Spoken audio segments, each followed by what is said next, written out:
mga reklamo at kinakapos. Tahimik lang sila pero God supply all their needs.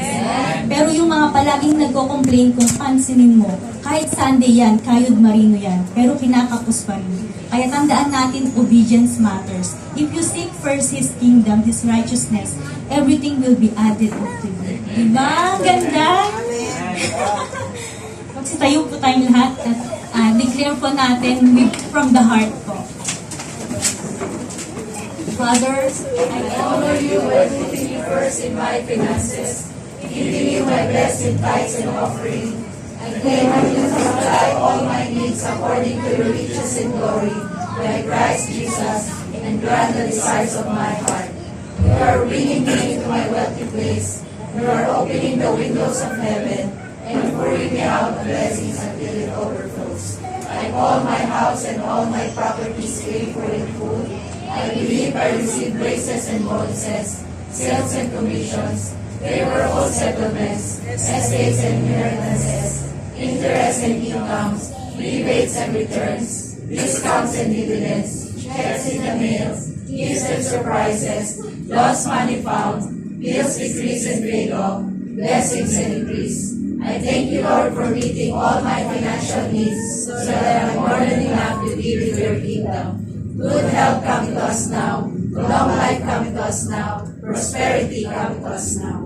Heavenly Father, we praise you for your goodness and generosity. We trust you for faithfully persevering us through good times and bad. We serve you with all that we have. We glorify you in our plans and activities. We speak of you to others in response to your great love for us. We live for you in every thought, word, and deed by the power of your Spirit.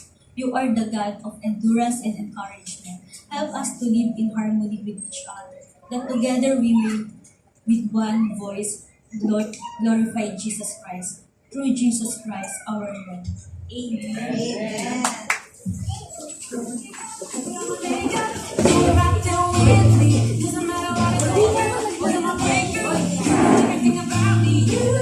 Amen. Magandang umaga po sa inyong lahat. Magandang umaga po sa inyong lahat. Okay, tayo ay may bagong series mga kapatid. Maganda ang series natin, di ba? Maganda. Ang ganda na ating series. Tabasan series ngayon, ha? Tabasan series. Baka sa negatibo nating pananaw, tabasan ito. Pero sa bilang isang Kristiyano, ito ay reward sa atin. At siyempre, pangungunahan tayo ng ating napakagandang kapatid na si Ate Russell. Sa Ate Russell, ating pong panalangin. Lord, maraming pong salamat sa buhay ni Sister Russell, O Lord God. At anoint mo po siya from top of her head to the sole of her feet, O Lord God. Sa aming gagawin, O Lord God, sa buong buwan na ito, dalangin namin, Lord, na kaming lahat ay matuto, O Lord God, sa lahat ng mga topics, O Lord God, na aming tatalakayin sa buong buwan, O Lord God. At alam namin na ito po ay makakatulong sa bawat isa sa amin bilang isang Kristiyano, O Lord God, kung paano kami palalaguin, O Lord God, sa pamamagitan ng pagtabas, pag-prune sa bawat isa sa amin, Lord God. Marami po salamat. Gamitin mo siya mightily, O Lord God, sa kanyang pagsasalita. Itago mo siya sa iyong likuran, O Lord God. At ikaw po mapaggloriyahan sa buong araw na ito. Thank you so much. In Jesus' name we pray. Amen. Yun, isang mapagpalang umaga nga po muli sa bawat isa sa atin. Parinig nga po ng malakas na hallelujah! Pusong magpabuhay! Hallelujah! Hallelujah, Lord Jesus. So yun nga po, kung mapapansin po ninyo yung ating series, no, nagtanim ng seed, tapos nag-cultivate, nagbungkal ng lupa. At ngayon naman po ito ay, nung nalaman ko po itong topic na to, sabi ko, very exciting. Tulad nga po ng sinabi ni Pastor, so itong sa negative side, pagtatabas. Pero sa positive side, ito ay reward. So malalaman po natin kung bakit siya reward, no? So ang topic po ngayon, ang topic natin for this month po, yung for this month mo nga. Excited si Ricky eh, no? Yung topic po natin for this month is all about pruning. Pruning. So pag sinabi pong pruning, ito po tinanong ko to kay Amber kasi sabi ko, kasi nagtaan na siya, di ba, nagtatanim-tanim po sila. Sabi ko, ano ba yung ibig sabihin ng pruning? Ito daw po ay halimbawa, meron pong isang puno ng kalamansi, like for example, puno ng kalamansi, no? Si puno ng kalamansi ay marami na siyang sibol, pabunga na siya. Pero meron siyang mga sanga na may lanta na, yung mga tuyot na hindi kailangan. Yun po yung pinuputol. Yun po yung tinatanggal. Kasi kapag hindi yung tinanggal, magiging sagabal siya doon sa paglago, sa pagbunga nung isang puno, nung isang halaman. No, sabi po dito, pruning is not a punishment for a Christian. Hindi po siya punishment. It is a reward. Why? God is a vine dresser who prunes the life of everyone who abides in Christ and bears the fruit of Christ. So reward po pala siya mga kapatid. Hindi siya sakit lang. No? Meron din pong kasaganaan after. Ito po ay isang proseso na kailangan mong masaktan para maayos ka. Ouch! Ouch! Di ba? Minsan, idadaan tayo ng Diyos sa ganitong proseso para lang umayos tayo. Oo, minsan masakit, pero worth it after mo sa stage na ito. No? Magkaiba po yung punishment magkaiba yung punishment sa pruning. Yung punishment kasi is reserved for the unbeliever.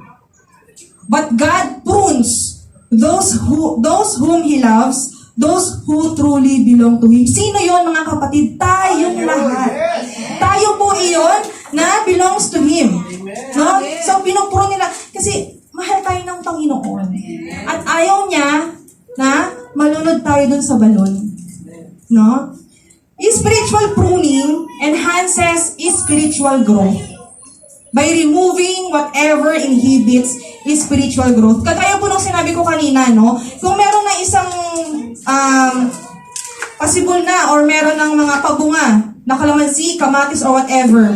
Kung meron man siyang mga sanga na yun nga tuyot, hindi na kailangan, yun yung mga tinatanggal kasi magiging hindrance siya. Pwede niyang madama yung ibang sanga na mabulok, malanta. No? Ano man yung mga nagiging hadlang o balakid sa ating paglago ay kailangan tanggalin, putulin, at tabasin ng ating Panginoon. Amen? Amen? Sabi nga po sa John 15:2, wala pa po yan dyan. Jesus says, "Every branch in me that does not bear fruit, He takes away. And every branch that continues to bear fruit, He prunes, so that it will bear more fruit." Mamunga ng malago. No? Pruning is vitally important for us to grow in our walk with God. Ito daw po ay importante upang sa ating pagsunod sa Diyos, tayo ay lumalago. Hindi pwedeng sunod lang tayo ng sunod. Dapat habang tayo ay sumusunod, tayo ay nagbabago at tayo rin po ay lumalago at namumunga. Amen? So ano nga po ba yung kailangan tabasin sa ating mga Kristiyano? So ito po yung topic natin ngayon ngayong month. So ito po yung una, first week natin ay pride. So second week natin envy, third week ang anger, and fourth week laziness. So ito po yung nakaatang sa akin ngayon. So kinakabahan ako. Pride. No? So itong pride, mag-i-stick tayo dun sa story ni Samson. Okay? So bago po ako magsimula, hayaan niyo po na manalangin muna ako. Panginoong Diyos na makapangyarihan sa lahat, narito po kaming lahat, Panginoon, nagpapakumbaba. Sinabi nga po, Panginoon, sa aming awitin, na lahat ng tuhod, Panginoon, sa iyo po ay luluhod. Panginoon, nagpapakumbaba kami, Panginoon, at Lord, kayo po ang malayang kumilos sa lugar na ito, O Diyos. Hayaan niyo po, Panginoon, na sa lahat po, Panginoon, ang aking babanggitin, sasabihin, Panginoon. Ito lang po, Lord, ang lahat ay manggagaling sa iyo, Panginoon. Panginoon, bahiran mo ng iyong banal na langis ang aking mga labi. Nang sa gayon po ay anuman lang yung mensahe na gusto mong i-impart sa amin, yun lang po, Panginoon, ang aking sabihin. At Lord, hindi po ako ang makita, bagkus Lord, ang kadakilaan mo lamang po, Panginoon. Maraming salamat po, Panginoon. Hayaan niyo po na sa lahat ng mensahe na aming maririnig. Ito po, Panginoon, ay tumusok sa aming mga puso, Panginoon. At Lord, tulungan niyo po kami na baguhin, Panginoon. Ano man, Lord, yung mga karakter namin, Panginoon, na dapat tabasin, putulin at alisin, Panginoon. Maraming salamat po, O Diyos, sa inyo po, Panginoon, ang pinakamataas na papuri pasasalamat sa pangalan ni Jesus. Amen. So yun po. Dako po tayo dun sa ating topic ngayon. Pride. pride, meron daw po itong positive and healthy side. No? Being proud of your children or spouse. Kung maganda yung asawa, proud ako. Maganda asawa ko no? Proud ako sa mga anak ko kasi nakapagtapos ng pag-aaral. Taking pride in your work. Maganda yung trabaho mo. That's the positive and healthy side. But, the Bible looks mainly at the destructive side of pride because it has such great power to damage our relationships with others and with God. So dito sa Bible, nakikita po natin ang nakasulat dito. Talagang dun siya sa destructive side of pride. Kasi daw ito ay may great power to damage and ruin our relationship. No? Sa ating pamilya, sa ating mga kaibigan, sa ating mga leaders, sa ating mga pastors, sa lahat ng taong nakapaligid sa atin, and most especially sa ating Panginoong Diyos. No? Pride is destructive when it involves wanting too much recognition, taking too much credit, wanting your own way, thinking your way is best in summary, thinking too highly of yourself. Hindi mo na tiningnan yung pagkilos ng Panginoon sa buhay mo. Doon ka na nakafocus sa sarili mo. Ito ako magaling kasi ako. Magaling ako, kaya ko lahat yan, matalino ako. Kaya ganito yung buhay ko ngayon dahil sa akin, dahil sa sarili ko. No? Pride is spiritual toxin. It's all about self-glory, self-importance, self-will. At ito po ang unang kasalanan na kinumit ni Satan. Bakit siya ibinaba simula sa langit hanggang sa lupa? Bakit? Nakasulat po sa Isaiah 14, chapter 12, verse 14. O maningning na bituin sa umaga, anak ng bukang liwayway. Bumagsak kayo sa lupa at nahulog mula sa langit. Ikaw na nagpasuko sa mga bansa. Hindi ba't sinabi mo sa iyong sarili, aakyat ako sa langit at sa ibabaw ng mga bituin ng Diyos. Ilalagay ko ang aking trono. Uupo ako sa ibabaw ng bundok na natagpuan ng Diyos sa malayong hilaga. Aakyat ako sa ibabaw ng mga ulap, papantayan ko ang kataas-taasan. Gusto kasi ni Satan na pantayan niya kung ano yung kapangyarihan na meron ng ating Panginoong Diyos. Hindi na natin nakikita yung kadakilaan ng Diyos sa buhay natin. Dahil yung mga kabutihan ng Panginoon, hindi na natin napapansin dahil nakafocus na tayo sa sarili nating kakayahan. It causes us, ang sabi dyan, it causes us to face the world from a selfish point of view, blinding us to our faults and leading to jealousy, envy, and a judgmental attitude toward others. Yun nga, nagiging selfish na tayo dahil nakatuon na lang tayo dun sa pansarili natin. Pansariling kapakanan, pansariling kagustuhan, at nakakapag-desisyon na tayo nang hindi kinukonsulta yung ating Panginoong Diyos kung ito pa ba, Lord, ito pa ba ay plano mo sa buhay ko? Lord, ito pa ba ay will mo na mangyari sa akin? Hindi na. Kasi doon na tayo nagre-rely sa sarili nating kakayahan, sa sarili nating kagustuhan. Katulad nga po ng buhay ni Samson. Sige, basahin po natin. Si Samson was a Nazirite and that he was given immense strength to aid him against his enemies and allow him to perform superhuman feats, including slaying a lion with his bare hands and massacring an entire army of Philistines using only the jawbone of a donkey. God gave Samson incredible strength, but Samson relied on that strength instead of on God. Only when Samson's strength was gone was he able to repent, and then God put his plan into action. God has able to destroy all of the Philistine leadership in one blow and free his people. Si Samson po ay isang lalaki ng pananampalataya. Binanggit siya sa listahan ng mga bayani ng pananampalataya sa Biblia.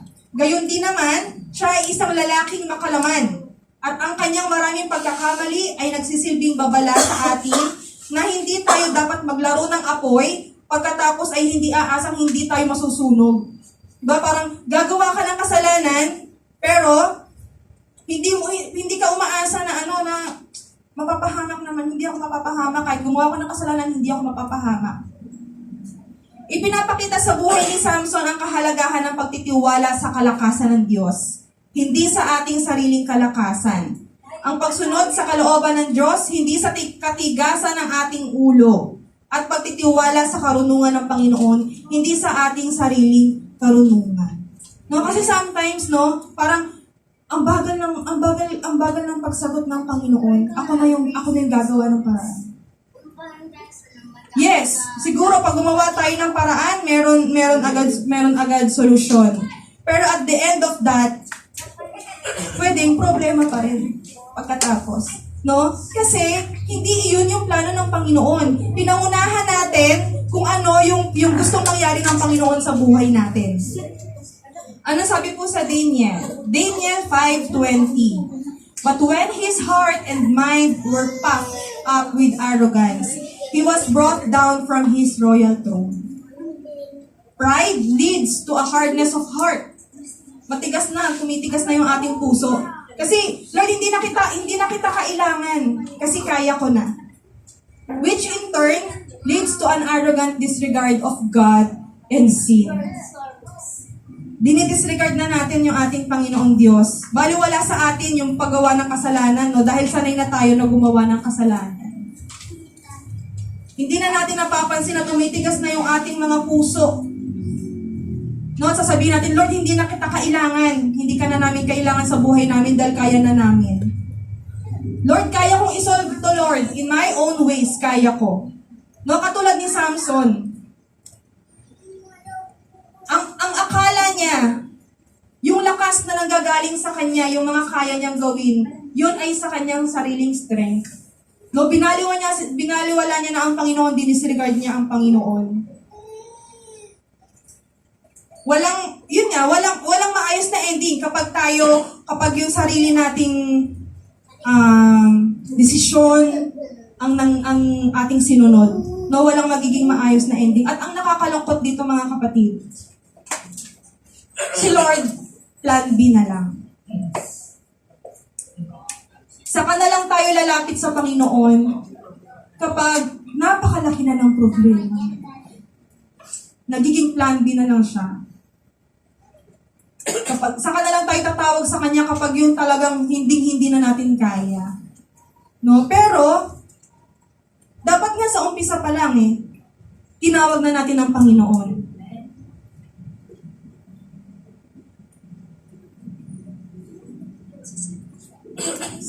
Ito po. Ito ang lagi nating tatandaan, God's ways are better than our own ways.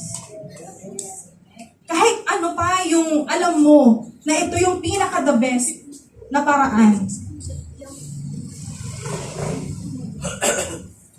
Mas better pa din yung ways ng Panginoon. Kasi hindi pa tayo pinapanganak, alam na ng Panginoon kung ano yung patutunguhan ng buhay natin. Amen. Alam niya kung ano yung mangyayari sa buhay natin. Kaya alam niya kung ano yung isasagot niya doon sa mga pangangailangan natin. Amen? Hallelujah. Kasi minsan po, di ba, gusto pa natin pahirapan yung mga sarili natin, naandyan lang naman ang Panginoon. Hindi naman natin kailangan humanap ng mahabang hagdan para umakyat sa langit. Pumunta ka lang sa isang sulok, sa isang tahimik, Lord, hindi ko na kaya.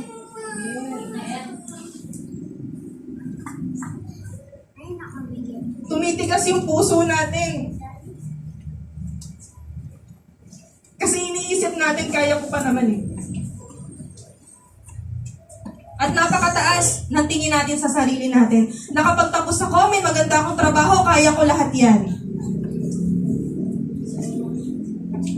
Matalino ako. Papatunayan ko sa kanila na magiging maayos ang buhay ko.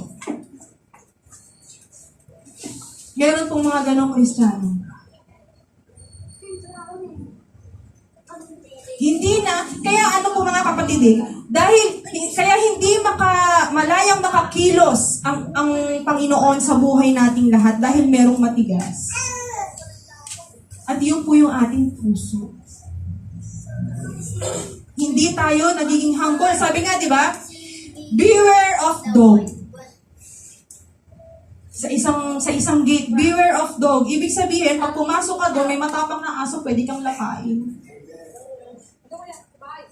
Pero pag sinabing beware of pride, iwasan natin yung pride. Kasi after nun, pag pinamuhay mo yung pride sa buhay natin, kapahamakan ang magiging ending. Kaya nga sinabing beware. And pride is the sin of the heart. Kasi yung gusto natin.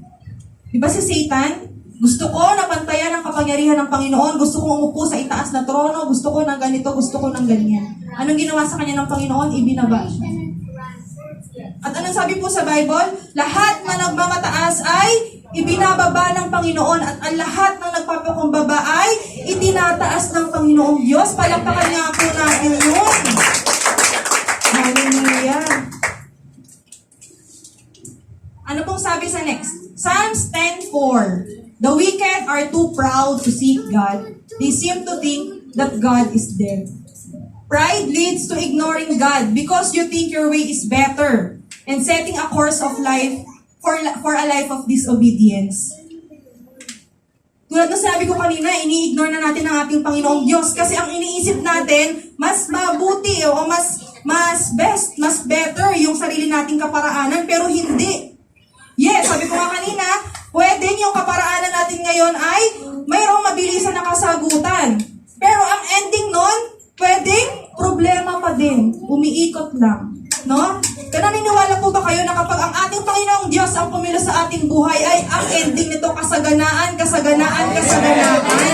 Hallelujah. And setting a course for a life of disobedience. Kasi hindi na tayo sumusunod doon sa plano ng ating Panginoong Diyos. Ano ang sinusunod natin? Yung sarili nating plano. Kaya nga po minsan Lord, bakit kung kailan naging Kristiyano ako saka ako naghirap? Lord, bakit kung kailang lagi akong nagsisimba, lagi akong kinakapos? Maybe, isa tayo doon sa nagdi-disobey. No, hindi tayo nakikinig doon sa mga advices.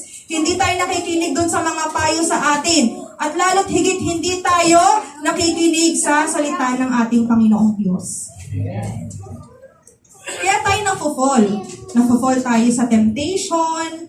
Nafo-fall tayo doon sa mga sitwasyon na napakabigat, ang hirap ng buhay, kinakapos, may mga sakit, kasi hindi tayo nag-o-obey. No? Next. 2 Chronicles 26:16, but when he had become powerful, he also became proud, which led to his downfall. An inflated estimation of our past successes leads to prideful behavior. Nakatapos ako ng pag-aaral, meron akong degree, nag-masteral ako, lahat pinag-aralan ko, napakatalino ko. Kaya lahat yan kaya ko. No, marunong ako mag-English, makakarating ako ng ibang bansa, lahat yan kaya ko. No, yung mga past successes natin leads to prideful behavior. Walang masama, no? Yun nga yung sinasabi ko po kanina.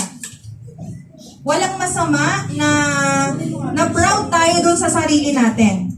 Ang nagiging masama lang po doon ay naandoon yung papuri sa ating sarili, hindi sa Panginoong Diyos.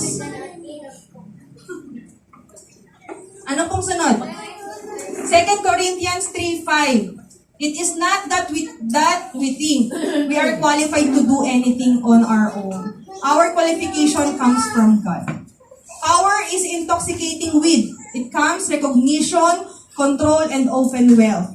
Each of these feeds pride, and pride leads us away from God and into sin. Kapag tayo ay nagpatuloy, no? Lalayo tayo sa Panginoon, palapit tayo sa kasalanan. Kapag hindi natin pinutol yung pride sa ating pagkatao, ito ang magiging hindrance sa ating paglago. Why? Sabi nga dyan no, sa 2 Corinthians 3:5, anong ibig sabihin? Yung pride daw ay ilalayo tayo dun sa Panginoon. At mapapalapit tayo doon sa sin, sa kasalanan.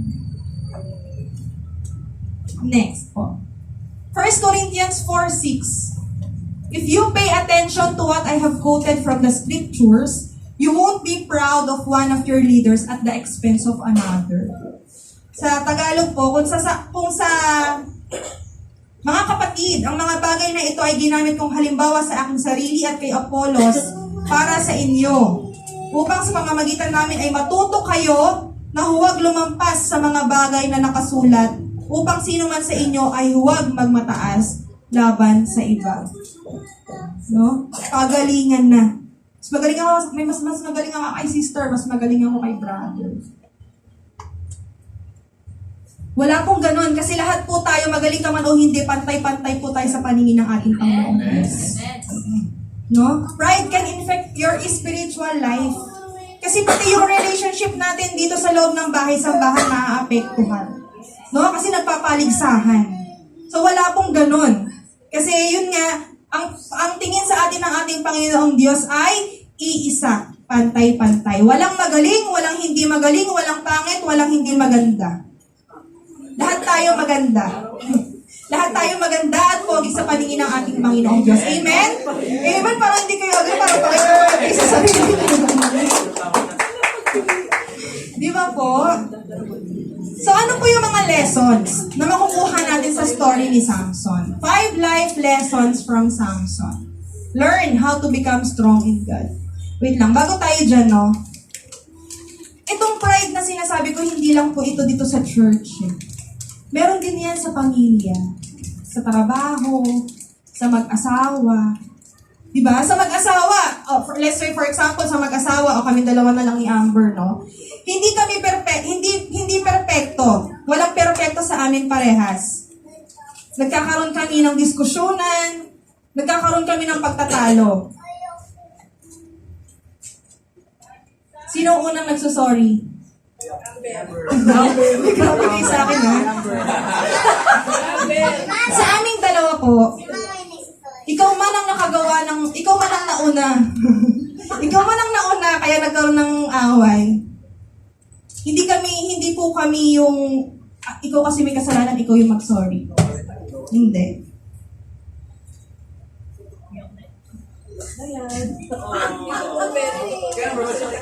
Tulad kong nakaraan. Kasi inaabangan yung mama itong kwento ko eh. Kasi hindi niya alam, no? Nung nakaraan, nagkaroon kami ni Amber ng pagtatalo. Hanggang sa, nag-uusap naman kami ng maayos, hindi naman kami yung katulad ng away ng ibang mag-asawa na talagang bardagulan, no? Kami po nag-usap kami ng maayos. Kasi ganito, kasi ganyan, tingnan mo yung sitwasyon, ganito, ganyan. So, kapag kami po kasi ay nagtatalo, pagkatapos namin mag-usap ng gano'n, hindi na kami magkikibuan.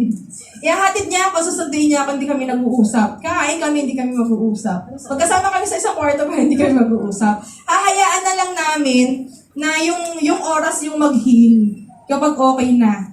Tapos, kahit alam ko naman na ako yung may kasalanan, kahit alam ko naman na hindi ako yung may kasalanan pala. Hindi talaga ako yung may kasalanan. Ako na yung unang lumapit. Ako na yung nagpakumbaba.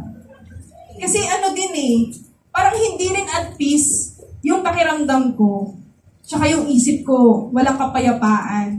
Kasi yun yung iniisip ko, yung pinag-usapan namin, ganyan. At napakasarap sa pakiramdam. Kahit hindi ikaw yung may kasalanan, ikaw na yung magpakumbaba. Kasi masarap din sa pakiramdam yun. Na ikaw, naging maayos eh. Naging maayos. Kasi kung parehas kaming magmamatigasan, walang mangyayari. No? Sa pamilya, sa isang buong pamilya, sa mga magkakapatid.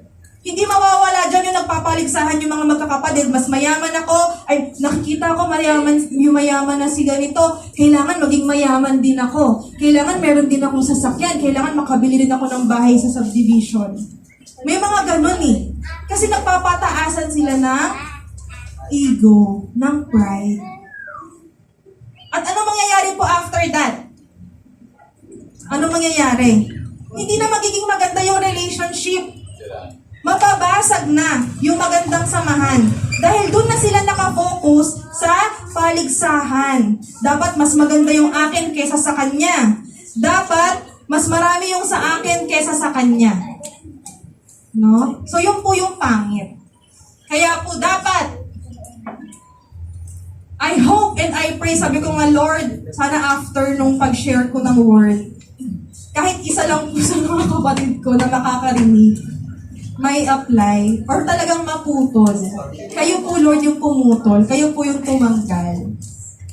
No? Kasi minsan meron tayong mga nakakausap na, okay, ganyan. Pero behind, dun sa heart niya, merong reservations. No, meron pa rin, hindi mo ako pwedeng kantiin kasi anak ako ni Mayor. Hindi mo ako pwedeng kantiin kasi anak ako ni Governor. No, merong hindi mo ako pwedeng tapakan kasi nakapag-aral ako ng masteral degree. Ikaw, bachelor ka lang. Diba? Kasi, yung pride, ang taas. Kung ang height niya ay 4'11", ang pride 6'2". No? Ganun kataas, lumpas pa talaga sa kanyang pagkatao. So, yun po dapat yung aalisin natin. No? So, 5 lessons from Samson. Learn how to become strong in God. Number 1, we are called to live a holy life. Pakibasa nga po. We are called to live a holy life. God has set us apart. Samson was set apart for a holy purpose right from his birth.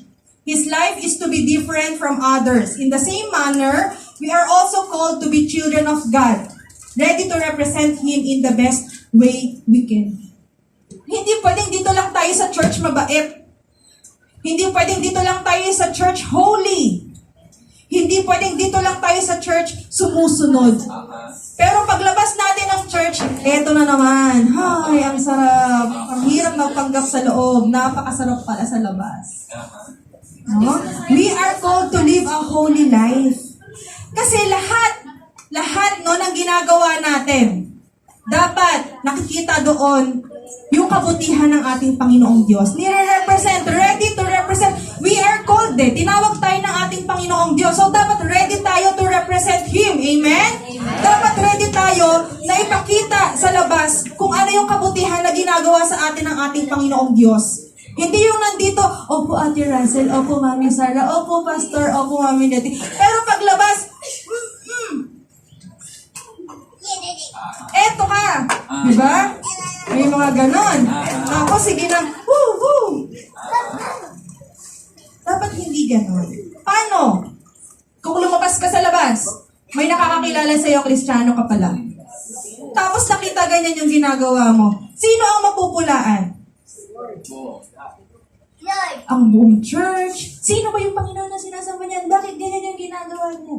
Ano bang tinuturo sa church nila? Yan ba tinuturo ng pastor niya? Sinong sinisisi? Yun ang masakit at nakakalungkot na part, mga kapatid. Kapag hindi natin isinabuhay, kapag hindi natin in-apply sa ating mga buhay kung ano yung naririnig natin dito sa loob. Hindi lang ikaw, kasi kapag tayo ay Kristiyano na, hindi lang Russell ang daladala ko. Daladala ko ang Jesus Christ.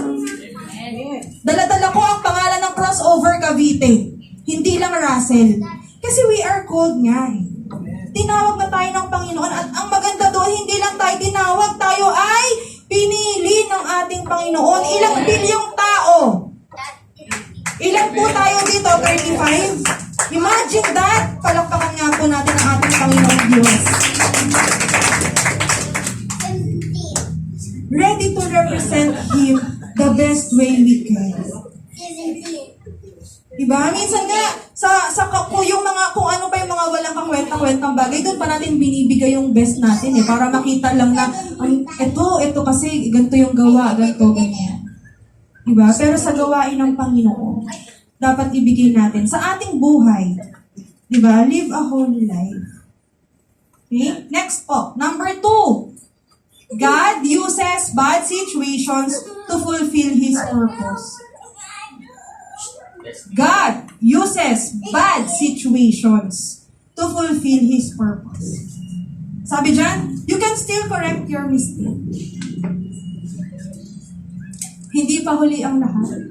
Samson committed a lot of mistakes in his life. Ang daming kasalanan ni Samson. Dahil nga siya, di ba, naging makalaman siya. Yet, God used those situations to defeat the Philistines. Ultimately, even in the death of Samson, God still used that to protect Israel from their enemies. Kahit na nalulunod tayo sa kasalanan, napakalawak ng grasya at habag ng Panginoon. But, hindi natin kailangan gawing lisensya yon mga kapatid para paulit-ulit na gumawa ng kasalanan. Nakakahiya naman kay Lord. Kasi ang iniisip ng iba sa atin, ano naman si Lord, di mapagpatawad naman siya. Eh di paggawa ko kayo ng kasalanan, mamahingi akong tawad. No! Pag humingi ka ng tawad ngayon, dapat hindi mo na uulitin. Kapag kinonfess mo ngayon sa Panginoon kung ano yung hindi magandang nagawa mo, dapat kinabukasan, bago ka na. Amen? Amen. And God uses bad situations. Marami siyang inaalaw na bad situation sa buhay natin to fulfill His purpose. Katulad nga po na sinasabi ko kanina, para malaya siyang nakakilos sa buhay natin at maipakita niya yung kabutihan na ginagawa niya. Tulad nga po ng sharing namin kanina ng mga couples dun sa likod. Example, yung aking panganganak, hindi namin ina-expect na magkakaroon ng problemang ganun. Kasi akala ko kung ano yung, paano ako nagbuntis at nanganak kay Matthew, ganun din sa susunod. Kasi kay Matthew po napakaaluan. Nag-lying in lang ako, nag-labor ng ilang oras, labas. Ang bill, 6,000 pesos. Pero ito po sa pangalawa, hindi namin ina-expect. Kaya sabi namin ni Amber, sabi ko, kaya natin ilayin ito, sobra pa yung pera natin, nakakabili pa tayo ng kotse, buy and send. Opo, yun po talaga yung plano namin, pero hindi inalaw ng Panginoon. Kasi meron siyang purpose. Hindi inalaw ng Panginoon. Siguro baka mamaya pag nagkakotse kami, gala na kami ng gala, hindi na kami pupunta dito, di ba po? Pwedeng ganon. Sabi siguro na pag nagkakotse to, hindi na to pupunta ng church, baka nasa Tagaytay to lagi. Pwedeng ganon. Kaya nga po, pero inaalaw si Lord na mga bad situations to fulfill His purpose. Imagine niyo naman yung inilabas na iyan ng Panginoon na ginawa ng Panginoon na iyan natutulog sa likod, di ba? Oh, sino makakapaniwala na iyan ay meron daw sepsis? Ay, in Jesus' name, sabi kong ganyan, walang sepsis yan. Merong purpose ang Panginoon. So, bad situations yung nangyari sa akin ngayon. Kasi po, syempre, emergency, tapos, kailangan ganito, kailangan pababain, may oras pa, hindi pwedeng lumampas sa oras kasi masi-CS, ganyan. Pero meron pala kasing purpose. Siguro ngayon hindi ko pa nakikita yung malinaw na purpose ng Panginoon, pero naniniwala ako na habang ako ay sumusunod sa Panginoon, ibibigay ng Panginoon at ipapakita kung ano yung purpose niya sa buhay natin. Amen? Hallelujah. So you can still correct your mistake, kapatid. Kung ikaw man ngayon, kahit wag niyo na po akong sagutin, sa isip niyo na lang, ano ba yung mga pagkakamali na nagawa ko? At ito po ang sasabihin ko sa inyo ngayon. You can still correct your mistake. Kasi kahit si Samson, nakagawa ng maraming kasalanan, anong ginawa ng Panginoon? Sinagot pa rin ng Panginoon yung kanyang panalangin. Kasi nung time na yon na si Samson ay itinali, kinadena, dinukot yung mata. Akala niya, tinanggal ng Panginoon, iniwanan siya ng banal na spirito na wala yung kanyang lakas. Nung nanalangin siya sa Panginoon, Panginoon, muli mo akong palakasin. Anong ginawa ng Panginoon? Pinalakas siyang muli at nakawala siya doon sa bihag. Kaya hindi pa huli ang lahat. No, ano man yung napakalaking pagkakamali na nagawa mo, simula una hanggang ngayong oras na ito, you can still correct your mistake. May chance pa. Meron pang oras. Kailan tayo hihingi ng tawad sa Panginoon kapag hindi na natin kaya magsalita dahil na-stroke ka na? Di ba may mga nai-stroke kung ganon? Hindi na makapagsalita. Kasi pati yung dila nila na parang nalunok na nila yung parang umusog ganon. Kailan tayo hihingi ng tawad sa Panginoon? Kailan tayo luluhod sa Panginoon? Sabi sa awitin kanina, lahat ng tuhod sa'yo ay luluhod, ang lumuhod lang si Mami Letty. Diba? Wala ba tayong tuhod? Joke lang. Diba? Kasi yun nga po yung nasa awitin eh. Dapat syempre, kung ano yung nasa awitin, yun din yung ating ginagawa. Kasi kung ano yung parang prayer na rin kasi natin yun eh. No? So, hindi pa huli ang lahat. Minsan nga, di ba, kapag tayo ay hihingi ng tulong sa ating mga kamag-anak, kailangan pa ng 20 times na tawag, ilang beses na chat, ilang beses na text. Pero ang Panginoon, kneel down to God. Eto na. Amen? Palakpakan nga po natin ang ating Panginoon Diyos. Hindi ko alam kung nakatulala kayo sa Number 3. You are not free from the consequence of your choice. Every cause has its effect. Hindi pwedeng cause lang ng cause, walang effect. Every cause has its effect. Samson was free to make his decision. Malaya siya kung ano yung gawin niya, kung anong desisyon ang piliin niya. However, he is not free to choose the effect of those decisions. Hindi niya pwedeng piliin kung ano yung magiging effect ng decision na yun. In the same manner, we are also given the gift of free will. Lahat tayo, malaya tayong pumili. However, the consequences of our actions will not be based on what we want and don't want. Hindi tayo pwedeng gumawa ka ng kasalanan, tapos pipiliin mo kung ano yung result. Sabi dyan, no? The consequences of our actions will not be based on what we want and don't want. Hindi pwedeng yung gusto mo lang yung magiging result. Hindi natin pwedeng piliin kung ano yung magiging result ng mga desisyon natin. No? Sabi dyan, he is not free to choose. Si Samson, he is not free to choose the effect of those decisions. Pero free siya na magawa ng desisyon. Like us, malaya tayong magdesisyon, pero hindi tayo malayang pumili kung ano yung magiging resulta ng decision natin. Nakuha niyo po? Hindi pwedeng gumawa ka ng kasalanan, Lord, ito yung gusto kong maging result nito, maayos. Hindi. Kasalanan yan eh. Ito yung magiging effect niyan, bad. Meron bang gumawa ng kasalanan na naging effect? Good. Ang naging effect, success. Yung magnanakaw nga eh. Nagnakaw siya sa palagay niya. Sa tingin niya, success. Kasi nakakuha siya ng marami. Pero nahuli siya. Eh di, nag-fall pa rin sa bad. Nag-fall pa rin doon sa hindi magandang result. Amen? So you are not free from the consequence of your choice. Free tayong gumawa ng decision sa buhay natin. Pero hindi tayo free, hindi tayo malaya na piliin kung ano yung magiging result. So, choose carefully. Choose wisely. At sa ating pagpili, lagi nating isasangguni at hihingi ng tulong sa ating Panginoong Diyos. Hindi pwedeng pumili tayo dahil ito lang yung gusto natin. Ito kasi yung gusto ko eh. Ito yung gusto kong piliin kasi ito yung gusto ko. Spoiled brat. Next po. Choose a mate within your faith. Pakibasa nga po malakas. Choose a mate within your faith. Your mate can dramatically affect your life. Kasi po yung sa kay Samson, no, na si Samson kasi ay, wait lang pa, basahin ko lang.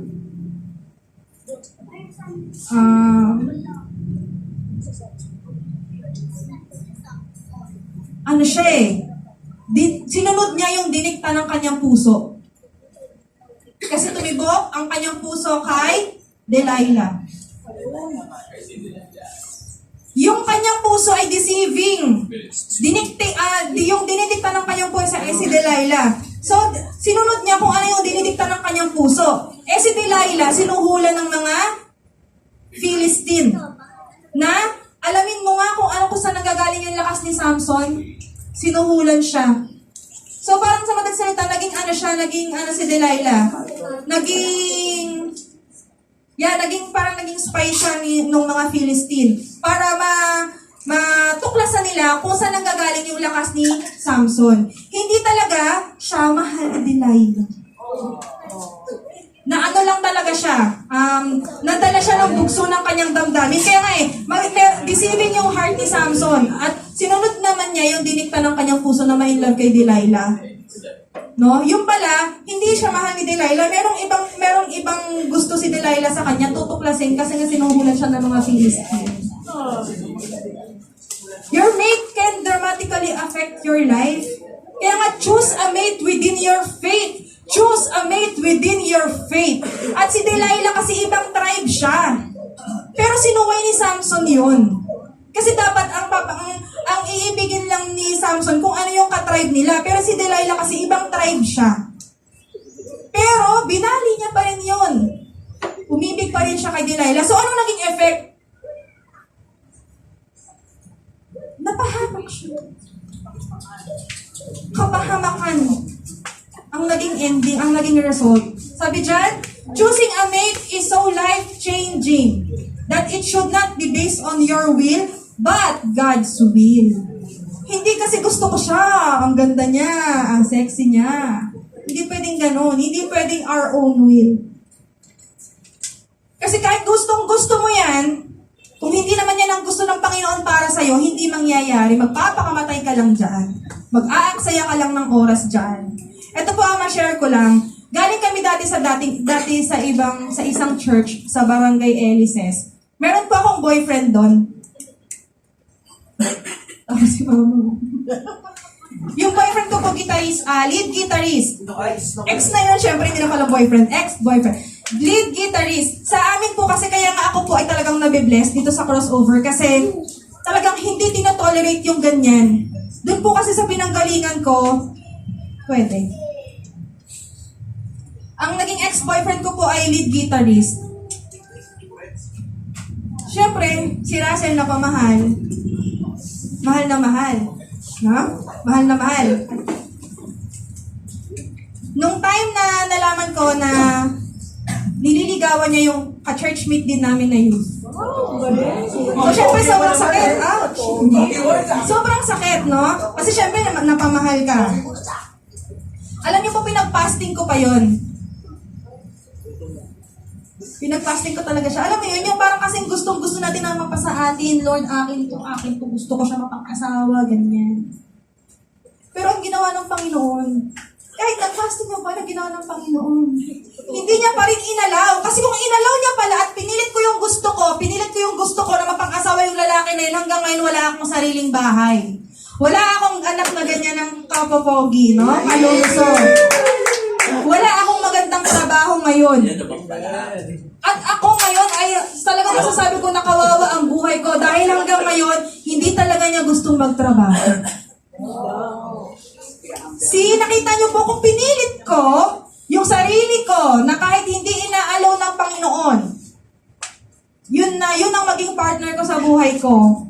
Hindi niyo ako kasama ngayon. At hindi ako ganito na nakatayo ngayon. Nagpakakapon na mga kapastor eh. Yun. Kaya nga, choose a mate within your faith. Your mate can dramatically. Pag pinilit natin mga kapatid, hindi, kasi minsan di ba tayo, ang gusto lang natin mangyari sa buhay natin kung ano yung gusto natin. Yung pinipili natin na mangyari sa buhay natin kung ano lang yung gusto natin. Pero, iba kasi yung gusto ng Panginoon. Iba yung plano ni Lord. Pinakilala sa akin ni Lord si Amber. Si Amber po kasi, kami po ay, nung ako po ay OJT, nag-OJT ako doon sa bank. Si Amber po kasi yung unang si Amber kasi mas matanda po siya sa akin. Ang age gap po namin ay 7 years. Nauna po si Amber magtrabaho. Nag-OJT po ako doon sa may First Macro Bank. Rural bank po siya ng Pateros. After ko mag-OJT doon, nag-M. Luwilier po ako. After ng M. Luwilier, Teller, umalis po ako doon kasi nga halos tumira na po ako doon sa simbahan eh. Halos talagang taong simbahan na. Talagang nag-aaway kami nila mama kasi ayoko na umuwi sa bahay. Gusto ko sa church na lang kasi nga nandun si Boy Fee eh. Diba? Pero inalis ako doon ng Lord. Inalis ako doon ng Panginoon. Akalain niyo po, hindi ko rin, kasi kaming dalawa, lagi kaming inaasar. Si Amber kasi talaga ever since hindi po siya nagkaroon ng girlfriend. At alam po yan ng mga kaibigan niya, nakatrabaho namin. Ngayon, kapag kami ay kasi nung ako po ay pumasok sa First Macro Bank, nasa Silang branch po ako, siya ay GMA branch. Ngayon, kapag kami po ay merong monthly meeting, kami yung pumupunta sa GMA branch. Nakikita kami ni Amber, talagang wala po kahit isang butil ng buhangin ang sumagi sa akin isipan na mawawala po si Amber. Inaasar po kami ng aming katrabaho. Inaasar po kami ng aming mga katrabaho. Sasabi ko, ay naku, hindi ayoko nga dyan. Gumaganon pa po ako. Narinig na po yan. Hindi ko nga alam kung nasasaktan yan eh. Kasi parang feeling ko ng time na si Amber gusto rin ako, pero ako hindi ko siya gusto. Right.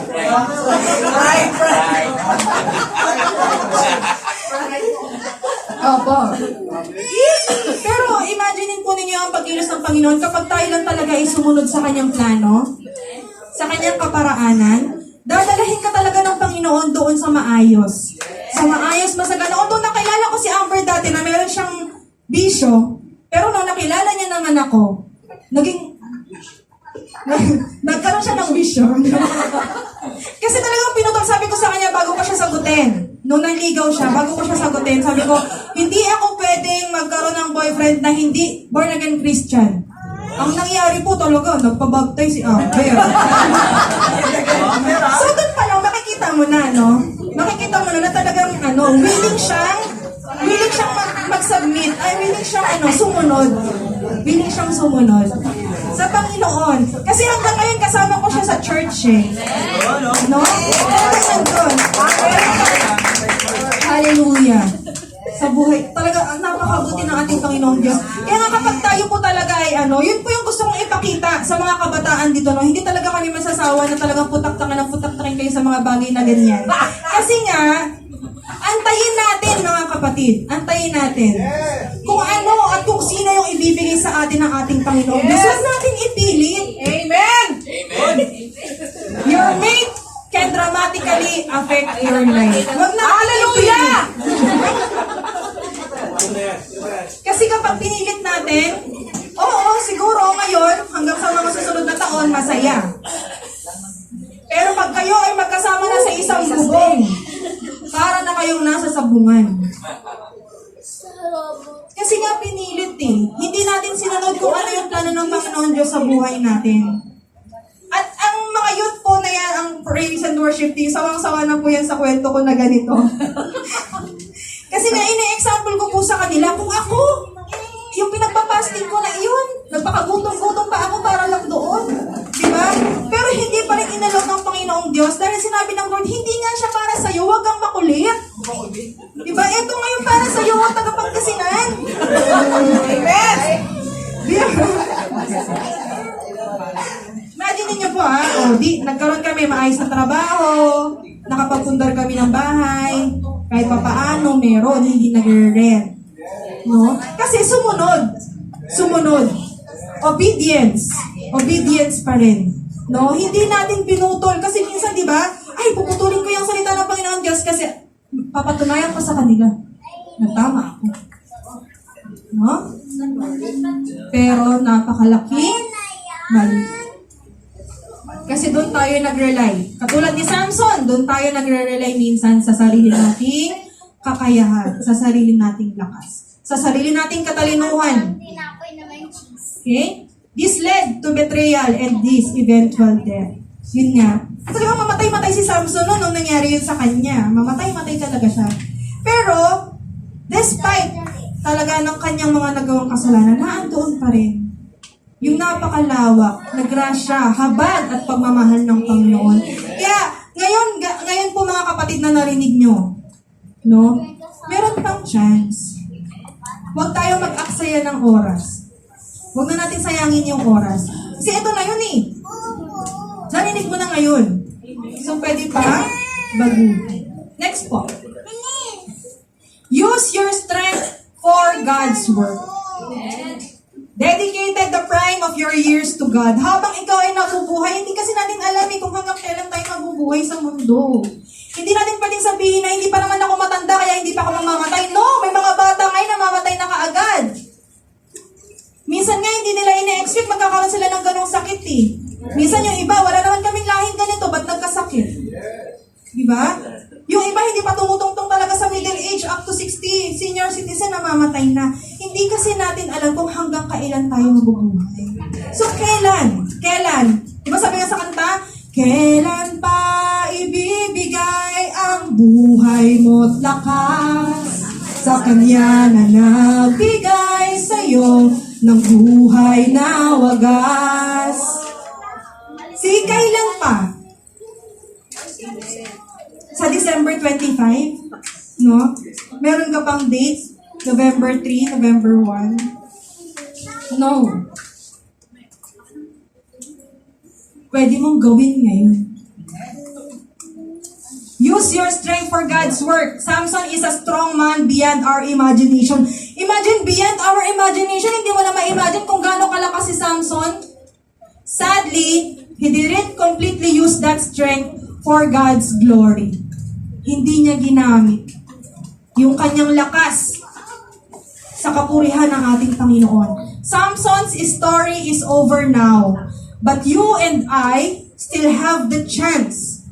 Give your life, strength, and heart to God and let Him become your, pakibasa nga po ng malakas, your number one priority. Habang meron ka pang lakas ngayon, yung iba nga naiinggit eh. Buti pa yung mga yan, nakakapunta pa ng church, kaya pang maglakad. Buti pa yung mga yan, nakakaawit pa sa Panginoon kasi maayos pa yung kanilang mga lungs, nakakapag-release pa ng maayos. Yung iba nga, butas na yung ganito, naiinggit, gusto kong kumanta sa Panginoon, hindi makakanta kasi butas yung ganito. Pero tayo mga kapatid, walang pilay, walang pipi, walang bingi, walang putulang daliri, walang putulang paa. Kompletong-kompleto. Saan po natin gagamitin? Dapat sa kapaglorihan ng Panginoon Diyos. Hindi sa kahit anumang bagay. No? Kasi kung meron ka mang galing ngayon, let's say for example sa instruments, meron ka mang galing ngayon tumugtog, meron ka mang galing ngayon kumanta, meron ka mang galing ngayon na magsalita, dapat gamitin yan sa kapurihan ng ating Panginoong Diyos. Dahil anuman yung galing, anuman yung lakas na meron ang bawat isa sa atin ngayon, hindi yan galing sa ating mga kinakain. Galing yan sa ating Panginoong Diyos. Amen! Palakpakan nga po na natin, Panginoon. Hallelujah.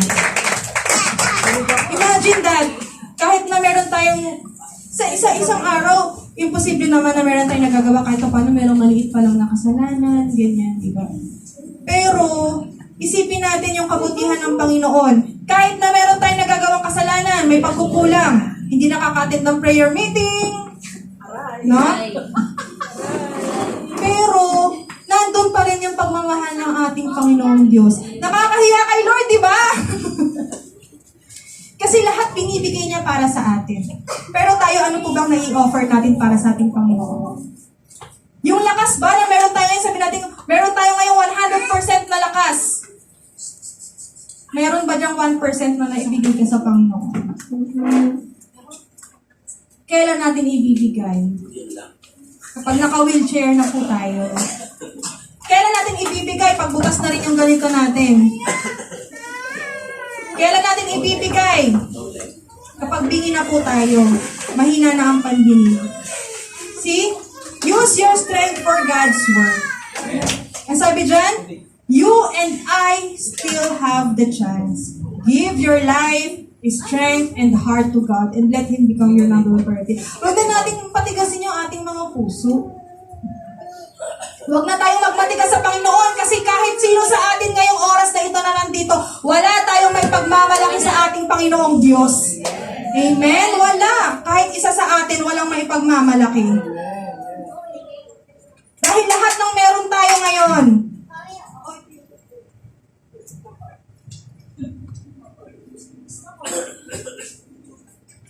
lahat po ng meron tayo ngayon, saan man tayo ngayon tumatapak,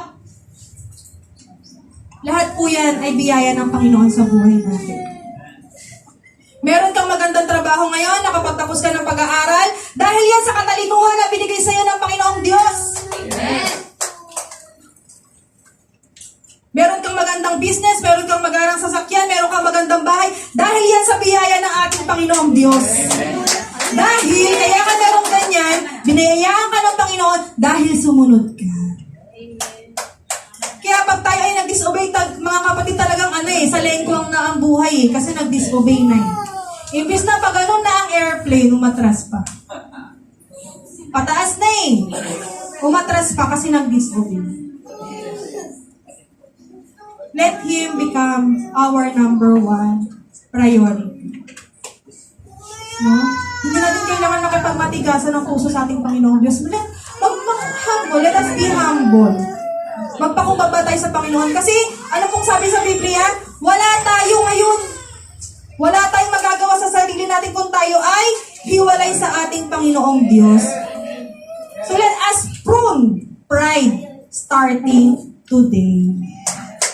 Putulin natin. Kasi yung pride, kapag iyan ay hindi natin tinanggal, hindi natin pinutol, imbis na lalago na tayo. Hindi pa. Kasi nandito pa siya. So dapat putulin. Para tayo ay lumago. Spiritual growth. No, hindi yung sinasabi ko lumago, literal magkakaroon ka ng pakalamansi dito, kamatis sa braso. Hindi po. Spiritual growth. Okay? So lastly po, last na ba Kuya Ricky? Conclusion. In a culture that constantly tells us to follow our hearts and to be true to ourselves, Samson's life actually reveals the importance to practice self-control against the desires of the flesh. Kasi nga naging si Samson makalaman.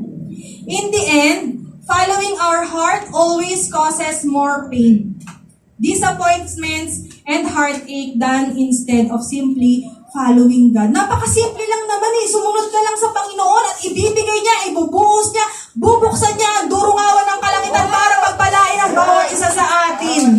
Ganon lang kasimple, susunod ka lang. Kapag sinunod mo yung laman ng puso mo, anong mangyayari? Pain. Disappointment.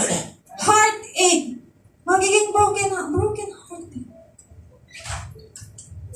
Napakasimple lang ang sinasabi ng Panginoon. Sumunod ka lang sa akin. No? Ipagkatiwala mo lang sa akin lahat. At hayaan mo na ako ang kikilos sa buhay. Amen. Dahil ang Panginoon, ako po talaga napakaraming testimony ko sa Panginoong Diyos. Sobrang daming kabutihan, napakalawak na pagmamahal. Ang pinatunayan niya talaga sa aming buhay. Napakadami. Kaya nga po kung tayo ay susunod, malayang makakakilos ang Panginoong Diyos Kasi kapag merong disobedience na tatitira sa atin, hindi niya alam kung hindi susuot, hindi alam ng Panginoon saan siya susuot kasi ito hindi susundin, ito susundin. Pipiliin lang kung ano yung gustong sundin. Kung saan lang yung magpiling niyang kapakanan niya, doon lang. So yung will ng Panginoon, yung plano ng Panginoong Diyos, hindi na makakilos ng maayos sa buhay natin. Kasi nga merong disobedience. So simply following God, sumunod lang tayo sa Panginoon. Napakasimple lang, sumunod lang. No? Kasi kung susundin natin yung sarili natin, anong sabi dyan? Disappointments, heartache, pain. Napakadaming negative na pwedeng mangyari. Pero pag sumunod tayo sa Panginoon, napakasaganang buhay ang ibibigay sa atin ng Diyos. Palakpakan niya ako natin at hallelujah, Lord Jesus. Hallelujah. So yun po. Ngayon, inaayayahan ko po yung ating praise and worship. Muli nga po nating awitin yung last song. Kabanal-banalang Diyos. Ito po mga kapatid, sabi ko nga sa inyo, para na rin natin siyang prayer. No, sabi diyan sa lyrics, lahat ng tuhod sa iyo ay luluhod. At lahat ng labi magsasabing ikaw lamang Jesus ang Panginoon. So let us be humble. Let us humble ourselves before God right now. Diba? Kasi kung sa ating mga kapatid, ating mga kapamilya, kaya nating magpakumbaba. What for pa po sa ating Panginoong Diyos? So kung ikaw man ngayon ay isa sa matigas ang puso, nagmamatigas ang puso, nagmamalaki sa ating Panginoon, this is the time to prune, putulin, tanggalin ang pride na iyan. And humble yourselves before God right now. Hallelujah, Lord Jesus. Panginoon, narito po kaming lahat. Touch each and every one of us right now, Panginoon. And Lord, let your Holy Spirit move mightily. Panginoon, buksan niyo po ang puso ng bawat isa sa amin. At huwag niyo pong hayaan, Lord, na manatili itong mapagmatigas sa iyong harapan, Panginoon. Hallelujah, Lord. Hallelujah, Lord Jesus. Hallelujah, Lord. Walang katulad mo, Panginoon. Walang katulad mo. Lahat ng tuhod sa iyo ay luluhod. Lahat ng labi magsasabing ikaw lamang, Jesus, ang Panginoon. Kabanal-banal ang Diyos. Walang katulad mo. Lahat ng tuhod sa iyo ay luluhod. Lahat ng labi magsasabing ikaw lamang, Jesus, ang Panginoon. Kabanal-banal ang Diyos. Walang katulad mo. Lahat ng tuhod sa iyo ay luluhod.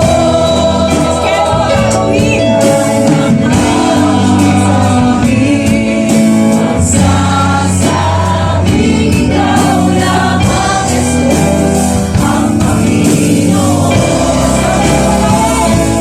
Kabanal-banal ang Diyos. Walang katulad mo. Lahat ng tuhod sa iyo ay luluhod. Lahat ng labi magsasabing ikaw lamang, Jesus, ang Panginoon. Lord Jesus, tumiwas ka Lord, sa Israel. Lahat ng tuhod sa iyo ay luluhod. Lahat ng labi magsasabing ikaw lamang, ang Panginoon.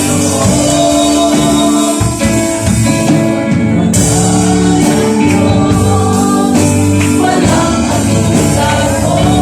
Lahat ng tuhod sa iyo ay luluhod. Lahat ng labi magsasabing ikaw lamang, Lord Jesus. Panginoon. Panginoon, ngayong oras na ito, O Diyos, pasagin mo, Panginoon, yung mga matigas na puso namin, O God. In the mighty name of Jesus, pasagin mo, Panginoon, ang matigas na puso namin, Panginoon. Lord, ang mga hayaan na lumabas kami ng bahay sa umagang ito, Panginoon, na meron kaming reservations, merong pride, Panginoon, sa aming mga puso. And Lord, right now, prune us, Panginoon. Prune us from pride in the mighty name of Jesus. Hallelujah, Lord. Hallelujah. Hallelujah, Lord. Minsan pa po, Kabanal-banal ang Diyos. walang katulad mo, Panginoon. Walang katulad mo. Lahat ng tuhod sa iyo ay luluhod. Lahat ng labi magsasabing ikaw lamang, Jesus, ang Panginoon. Kabanal-banal ang Diyos. Walang katulad mo. Lahat ng tuhod sa iyo ay luluhod. Lahat ng labi magsasabing ikaw lamang, Jesus, ang Panginoon.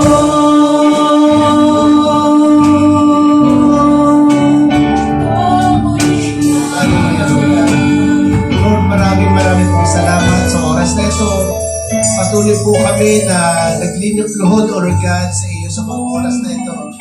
Dahil alam po namin, O Lord God, na ang mga oras na ito ay oras na kami ay magbe-breaking of the bread, O Lord God. At sa aming breaking of the bread, O Lord God, ay ito po ay pagsunod dahil ang sabi mo sa iyong salita, ang lahat ng mga mananampalataya ay nangangailangang magkaroon ng pagtitipon upang magkaroon ng breaking of the bread together to remember you, O Lord, sa lahat ng mga hirap, sa lahat ng mga sakit na iyong inabot sa bundok ng Kalbaryo 2,000 years ago, Lord God. Lord, sa mga oras na ito, tunay na ikaw po, O Lord, ang kumilos sa bawat isa dahil, Lord, ikaw po ang kailangan namin sa araw-araw namin pamumuhay, O Lord God.